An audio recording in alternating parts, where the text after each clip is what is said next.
The Battle of Ganryūjima. 1. The tide was at its height. The current through the strait surged like a torrent. The wind was at their back. The small boat that had departed from the shores of Akamanoseki was occasionally drenched with sprays of pure white foam. For Sasuke, rowing today's oar was a source of pride, and even his strokes carried that sense of honor. "It'll take some time, won't it?" Musashi said as he gazed ahead. Sitting cross-legged in the middle of the boat, he looked composed. "Not at all, with this wind and this tide, it won't take long," Sasuke replied. "I see. But we seem to have been delayed, haven't we?" "Indeed. The hour of the dragon, 7 to 9 a.m., has long since passed." "Quite so? Then we'll arrive at Funashima by the hour of the snake, 9 to 11 a.m., or perhaps a little after." "That should be just right." That day, the sky, which both Ganryu and Musashi gazed upon, was a profound, boundless blue. The only clouds were the white ones trailing like banners over the mountains of Nagato, with no other shadow of a cloud in sight. The townhouses of Mojigaseki and the folds of the Kazashiyama mountain were clearly visible. The crowd gathering there, craning their necks to see what they could not see, looked like black clusters of ants. "Sasuke." "Yes, sir." "May I take this?" "What is it?" "This split oar I found at the bottom of the boat." "That? It's of no use. What do you intend to do with it?" "It's just the right size." Musashi picked up the oar. Holding it in one hand, he aligned it horizontally with his arm to inspect it. Slightly waterlogged, the wood felt heavy. One edge of the oar was splintered and cracked slightly, making it something they had discarded as unusable. Drawing his small knife, he began to carve it on his knee to his satisfaction. His focus was unwavering. Even Sasuke, who had found himself turning back countless times toward the shore of Akamanoseki, the vicinity of the Haika pines, was struck by how this man showed no trace of regret or attachment.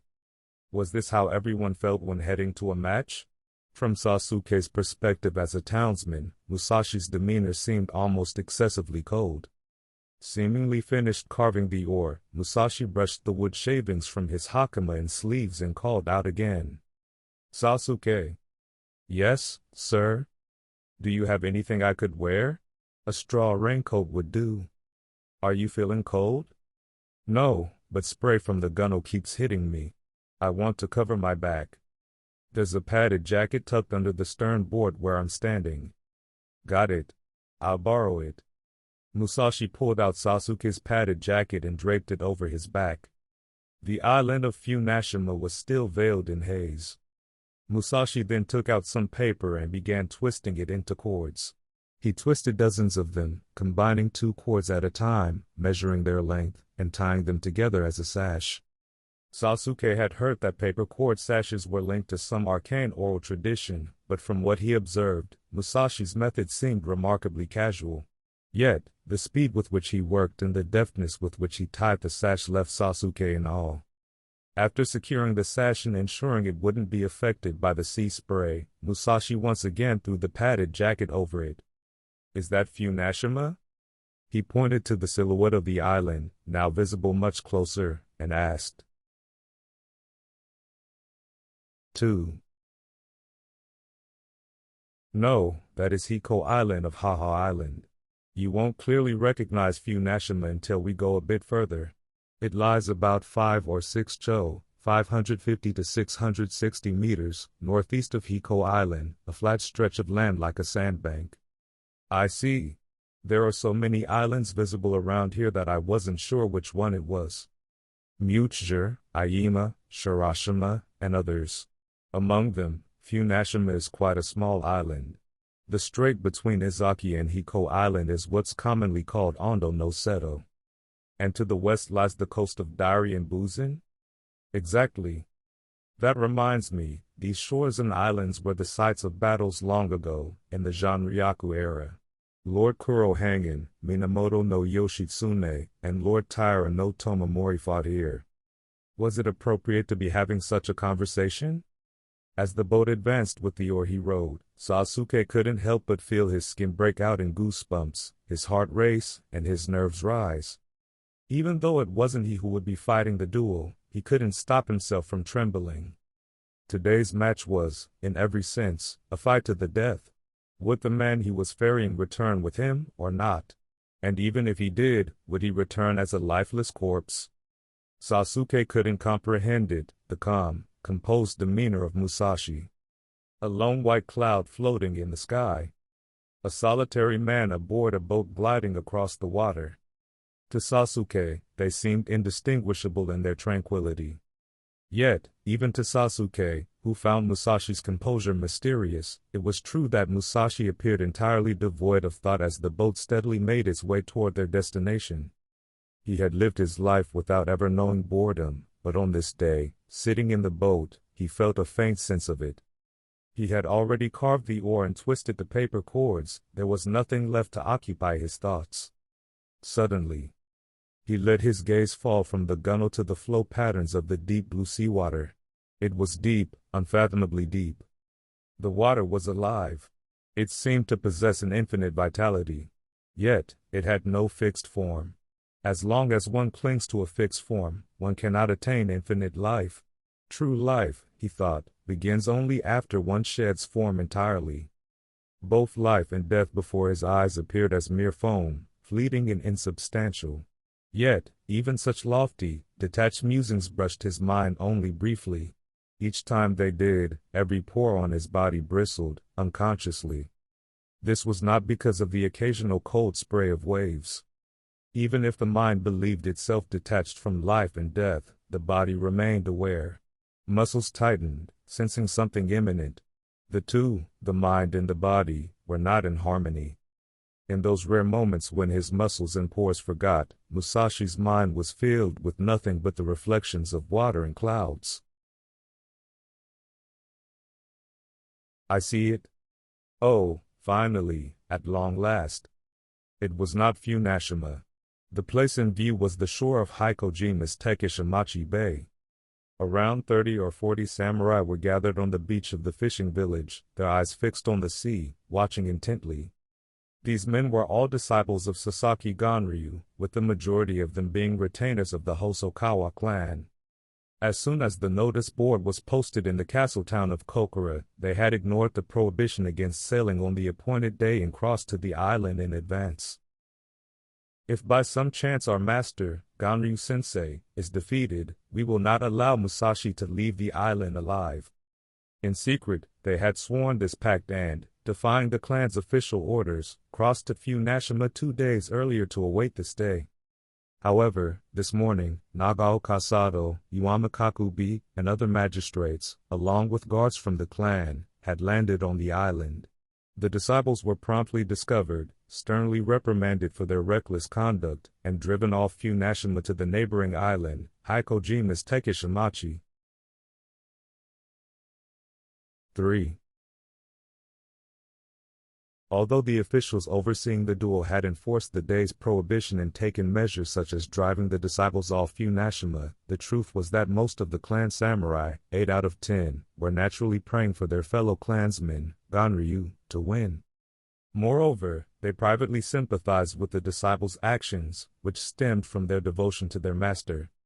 Thus, while they formally expelled them from Funashima as a matter of duty, they had no intention of punishing them for merely relocating to the nearby Hikojima. Additionally, after the duel, if, by any chance, Ganryu were defeated, it would be troublesome if any incidents occurred on Funashima itself. However, once Musashi left the island, any actions taken by the disciples to avenge Ganryu's honor, whether it involved intercepting him or otherwise, would no longer be the officials' concern. This, in truth, was the unspoken sentiment of the officials who had taken the measures. The disciples of Ganryu, now on Hikojima, were fully aware of this. Thus, they gathered the fishing village's small boats, arranging about 12 or 13 of them along the shore of Tekishimachi Bay. They stationed a lookout on the hill to immediately report the progress of the duel. In the event of Ganryu's defeat, their plan was to take swift action, sending 30 to 40 men out to sea in the boats, intercepting Musashi's return route, pursuing him by land, or, if necessary, capsizing his boat and consigning him to the depths of the strait. "Is that Musashi?" "It's Musashi." Calling to one another, they scrambled up the small hill and shaded their eyes, focusing their gazes on the sunlit, glittering expanse of sea. "No ships have passed since this morning. It must be Musashi's boat." "Is he alone?" "He appears to be alone. He's sitting there motionless, draped in something. He must have brought some light armor underneath. Prepare yourselves. Has the lookout gone up the hill?" "He's climbing. Everything's fine." "Then let's get into the boats." At this, the group of 30 to 40 men noisily scattered, each taking their place in one of the small boats, ensuring they were ready to cast off at a moment's notice. Each boat held a concealed long spear, lying flat across its length. The men's fearsome and grim appearances surpassed even Ganryū or Musashi in their martial readiness. Meanwhile, "Musashi is in sight." This cry echoed not only among the men gathered at Hikojima but also reached Funashima around the same time. At Funashima, the sound of waves, the rustling of pine trees, and the swaying of various shrubs and dwarf bamboos blended into a pervasive stillness, giving the island an almost deserted air that morning. Whether it was a trick of the senses or not, the atmosphere was bleak and somber. White clouds, spreading from the mountains of the Nagato domain, occasionally obscured the midday sun. Each time the sunlight dimmed, the shadows of the island's trees and bushes seemed to deepen. Then, suddenly, the sunlight would burst forth again, momentarily brightening the scene. Upon closer inspection, the island was strikingly small. The northern side rose slightly into a hill covered mostly with pines, while the southern side sloped gently into flatlands and shallow waters merging into the sea. The duel was to take place on the flat expanse between the hill and the rocky shore. The officials, including the magistrates and foot soldiers, had taken up positions some distance from the shore. They had set up curtains between the trees to remain discreet, ensuring their presence would not intimidate either party, particularly Musashi, as he was without formal affiliations, unlike Ganryū, who belonged to the Hosokawa clan. However, more than an hour had passed since the appointed time. 2 messenger boats had already been sent to hasten Musashi's arrival. Amid the prevailing silence, the officials were growing restless and irritated in equal measure. "Lord Musashi. He's been spotted." A samurai standing watch at the shore shouted in a booming voice, then dashed toward the direction of the banners and curtains, where the officials waited. 4. "He's here?" Iwami Kakubi unintentionally spoke as he straightened up from his stool. Though he was one of the officials sent to oversee the duel alongside Nagao Kasado, he wasn't the one facing Musashi today. Still, the words that escaped his lips were a natural expression of his emotions. The attendants and lower-ranking officials who had been standing nearby, sharing the same anticipation, exclaimed together, "Oh, that's the small boat." They all rose simultaneously.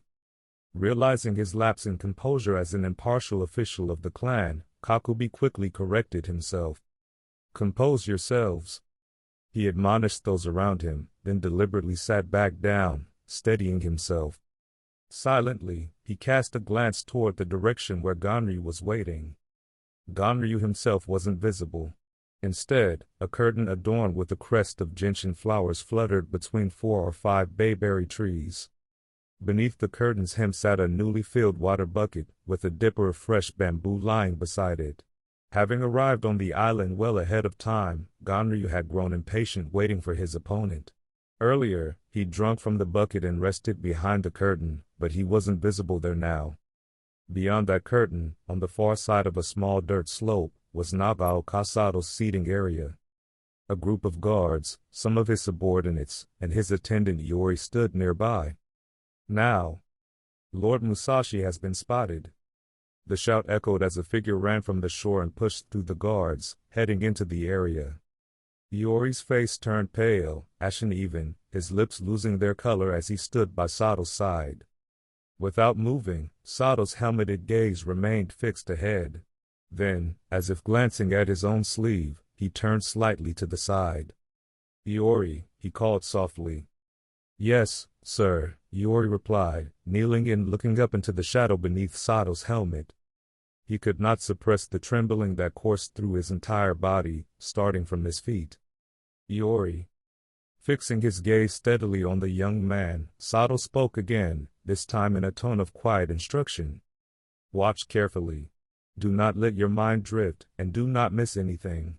Today, Lord Musashi is exposing his very life to pass something on to you. Watch with that in mind. Iori nodded silently. As instructed, he opened his eyes wide, as if they were glowing coals, and focused them on the direction of the shore. The shore was more than 100 meters away. The spray from the waves, white as it crashed, seemed to pierce his eyes, making them sting. Yet the figures of the people there were so small, they were barely visible. Even when the duel began, he would not be able to clearly see the precise movements or hear the breaths exchanged.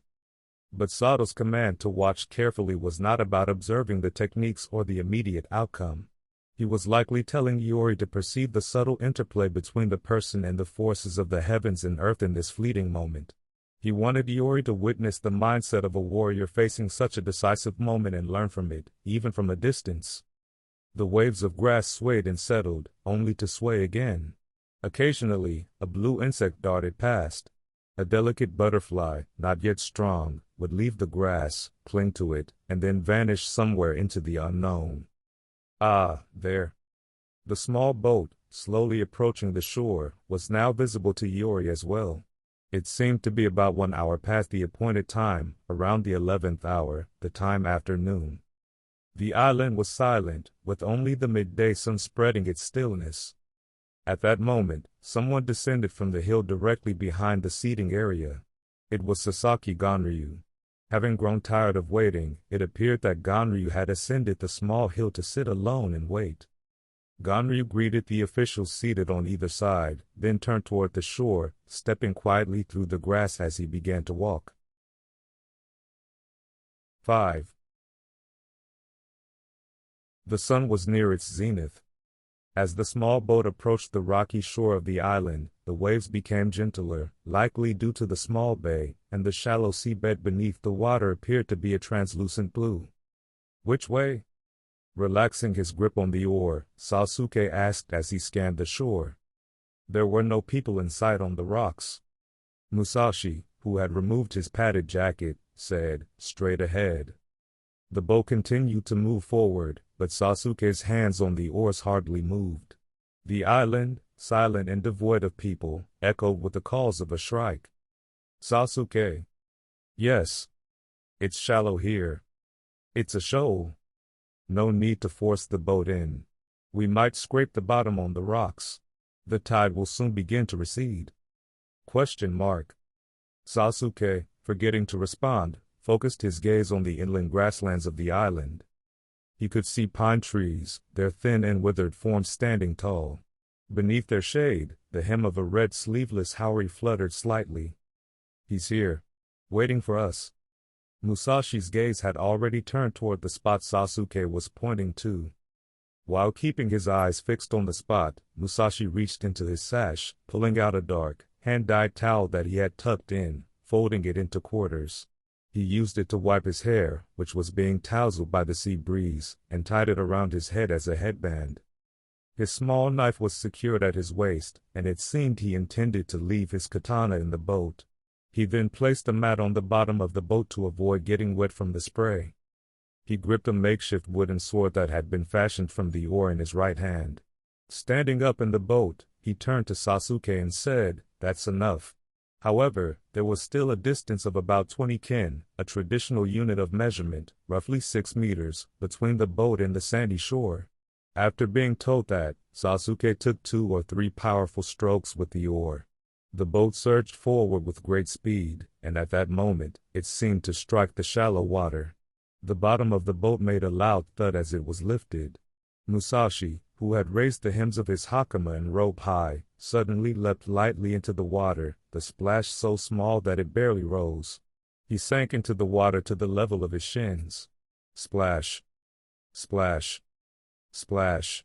With quick strides, Musashi started walking toward the shore.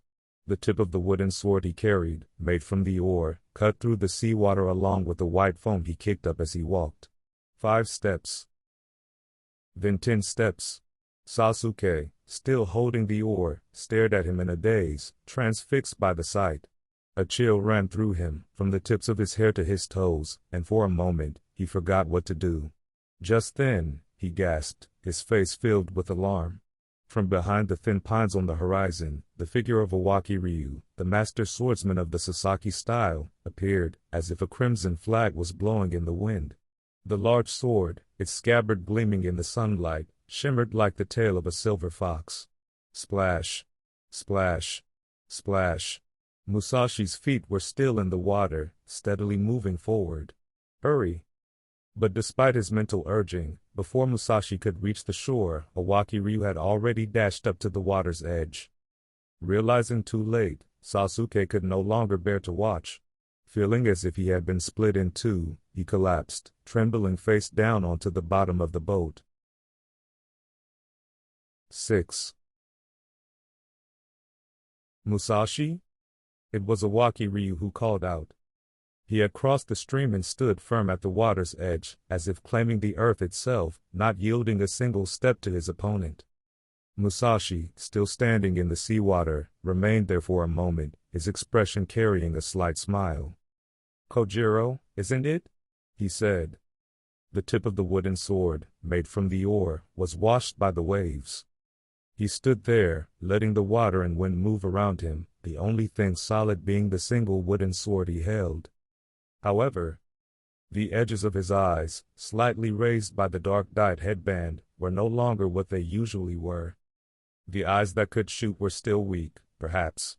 Musashi's eyes, however, were absorbing, deep as a lake, drawing in his enemy, so much so that it seemed his very life force was at risk from it. The eyes that could shoot, those were Ganryūjima's.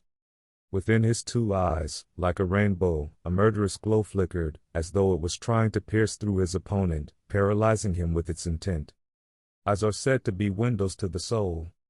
One might think that the physiological structure of their minds was embodied in Ganryūjima's eyes, and in Musashi's as well. Musashi. Musashi. He called out again, this time a second time. The sound of the waves echoed. At their feet, the tide roiled restlessly.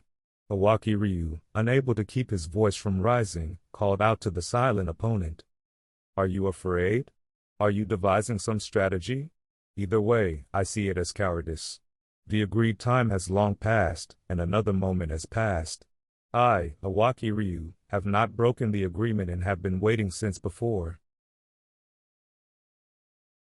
At Ichi-Joji, under the pine tree, and at the Sanju Songen-do, you have always deliberately broken the agreed time to take advantage of your opponent's weakness. This is the method you are so fond of using in your tactics. But today, Ganryūjima will not fall for that trick. I came here prepared to finish this cleanly, not to become the subject of laughter in future generations. Now, come. Musashi."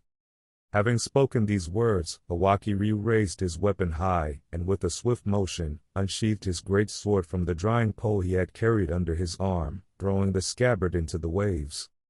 Musashi remained impassive, waiting for the words to finish, and after a pause, amidst the crashing waves, he spoke, catching his opponent off guard. "Kojiro, you've already lost." "What?" "This fight has already been decided. I see it as your loss." Silence. "By what means do you say this? If you were going to win, why would you throw away your scabbard? The scabbard is symbolic of your fate, and you've thrown it away. Enough of your nonsense. How pitiful, Kojiro. Are you eager to fall, to scatter? Come, then." Ah! Musashi's feet made a sound in the water. Ganryūjima took a step forward into the shallow water, raising his weapon high, aiming directly at Musashi. But Musashi, in one swift motion, kicked the water and surged toward the left side where Ganryūjima stood, his footwork cutting through the water, making a streak of white foam on the surface, splashing the tide as he advanced. 7. As Musashi ran up the slanted shoreline, cutting through the water, Iwaki-ryu, following his movements along the edge of the tide, fixed his gaze on him. The moment Musashi's feet left the water and stepped onto the sandy shore, Iwaki-ryu's great sword, no, his entire form, as if resembling a flying fish, was almost simultaneously unleashed with a cry of katsu. Toward his opponent, the foot that had left the seawater felt heavy. Musashi seemed momentarily unprepared for combat. As he felt the long sword, like a drying pole, descending from above, it seemed it would strike him. His body, still in the process of running up, appeared to be leaning slightly forward. However, the wooden sword, crafted from a carved oar, was held firmly with both hands, positioned to the side from his right under his armpit and across his back, deeply and horizontally. A soft sound that might have been a muttered seemed to pass through Musashi's lips, and it blew past Iwaki-ryu's face. The sword that appeared to be coming down from above, with a ringing sound as it passed the guard, stopped just 9 feet in front of Musashi, only to be suddenly redirected as Iwaki-ryu swiftly pivoted to the side. He had realized the impossibility of striking him. Musashi stood firm, like a boulder. Silence ensued. The positions of both combatants had naturally shifted. Musashi remained in his place. His silhouette, cutting across the water, had once again reappeared before Iwaki-ryu's eyes. When Musashi's feet left the water, the great sword was already descending upon him, but it was almost immediately stopped as he raised his defense. The two were at a standstill. Musashi's weight was still on his back leg, as if he hadn't fully settled into a fighting stance, and the sensation of the great sword above him was chilling. Yet, his weapon, his carefully held wooden sword, was poised for whatever would come next. Standing at the water's edge, just a few steps above the waterline, Musashi turned his back to the sea and faced Iwaki-ryu. Iwaki-ryu, facing Musashi, raised his long sword, resembling a drying pole, overhead with both hands, poised to strike. In this moment, the two lives were now breathing in perfect harmony within the battle. From the start, Musashi was filled with regret. Iwaki-ryu, however, was lost in thought.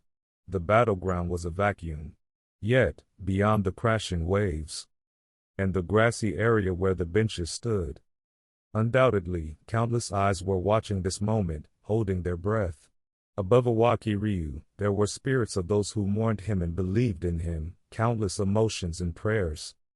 And likewise, above Musashi, there were those as well. On the island, there were Yori and Sato.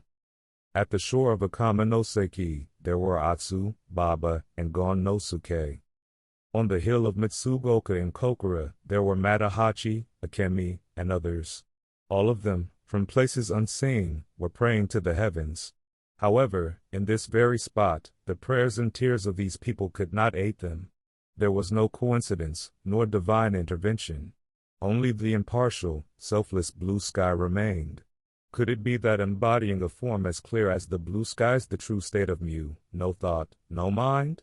It is only natural that one cannot easily attain such a state in a living body, especially when facing another with drawn blades. Every pore of his body, independent of his mind, stood erect like needles, never ceasing, directed towards the enemy. His muscles, flesh, nails, and hair, all the aspects of life, down to a single eyelash, were all raised, ready to strike at the enemy and protect his own life. In this moment, to have his mind clear and pure, like the heavens and the earth, was harder than trying to keep the reflection of the moon on a pond still amid a violent storm. 8. It felt like a long time, but in fact, it was probably only a few moments, as the waves continued to crash 5 or 6 times, one after another. Eventually, though it was hardly any time at all, a loud voice shattered that brief instant. It came from Ganryu, and almost simultaneously, a voice emerged from Musashi's body.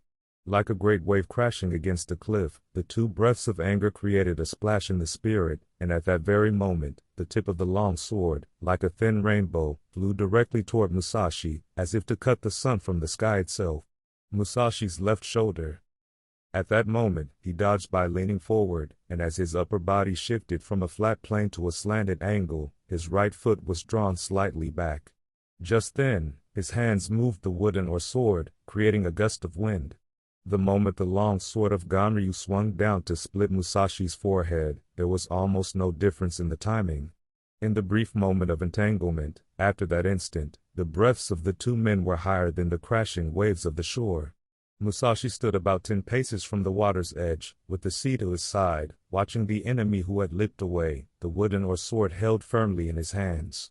The sword was held in a correct posture, while Ganryu's long sword had returned to a high guard. However, the distance between them had suddenly increased after that one exchange, to the point where even a long spear couldn't reach. Ganryu had failed to land a single cut on Musashi in the initial assault, but he had regained his footing and position on the battlefield. The reason Musashi stood still, with his back to the sea, was because of the advantage it gave him.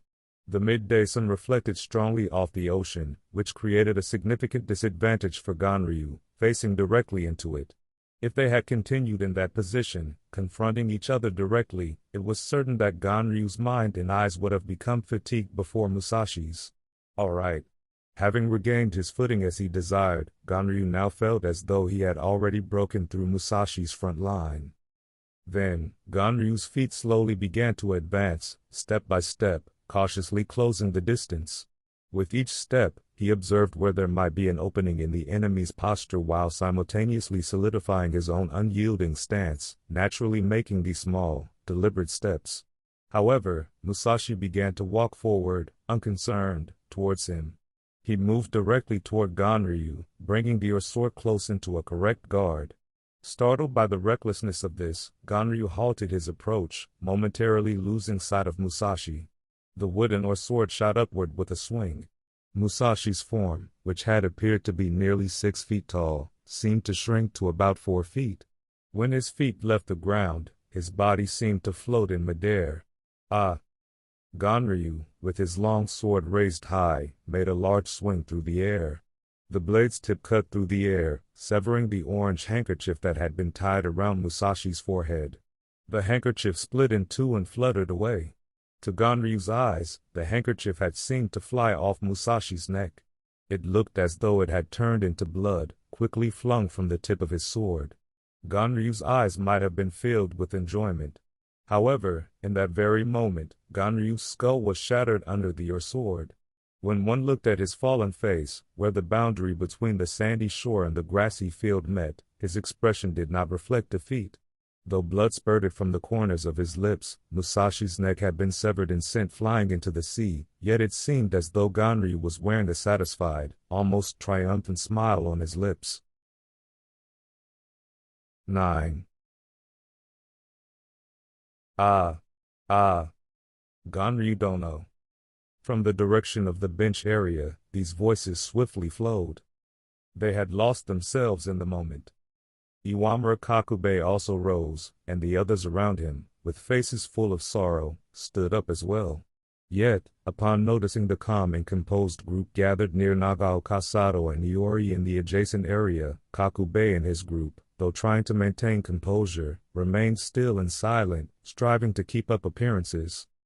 However, the unmistakable color of defeat, along with the tragic aura of loss, soon enveloped those who had believed in Ganryu's victory. Even so, despite the overwhelming reality before them, a sense of doubt lingered. They wondered if their eyes had deceived them. For a moment, they swallowed their breath, lost in confusion and unable to grasp the situation. The island was silent, with not a soul in sight, as if it was still for a brief moment.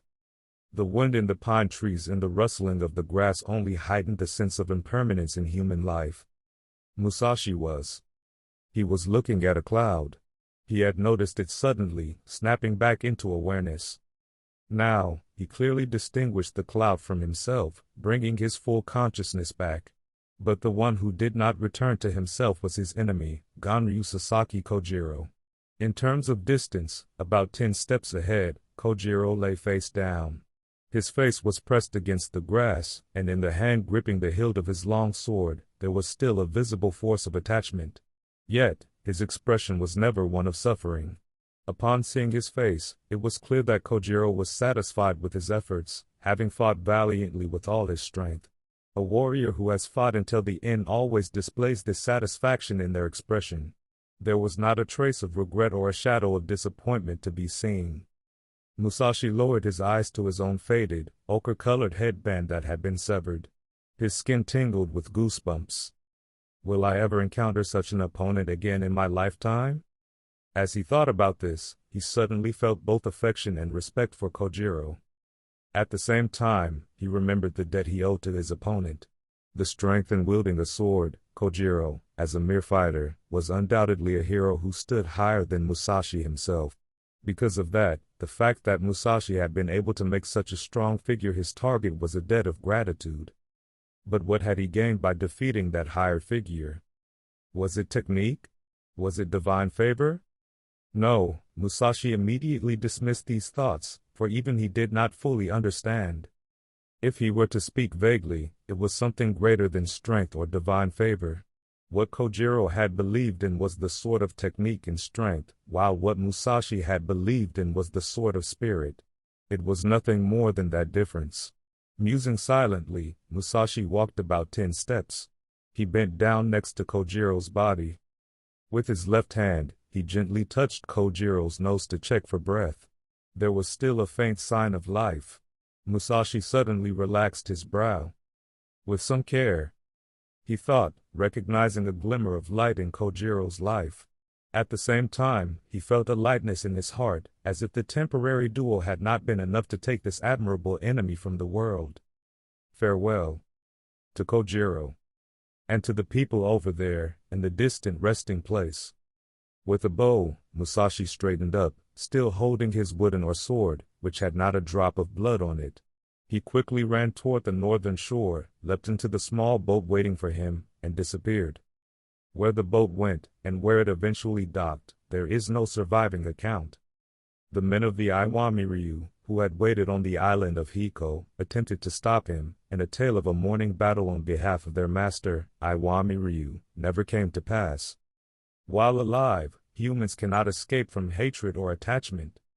Even as time passes, the waves of emotion continue to rise and fall.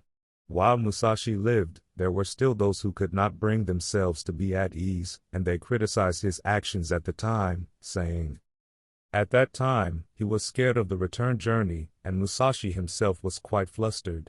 You can see that by the fact that he forgot to deliver the finishing blow to Iwami-ryu, can't you? The waves of the world are always like this. Like the small fish swimming with the current, they sing and dance.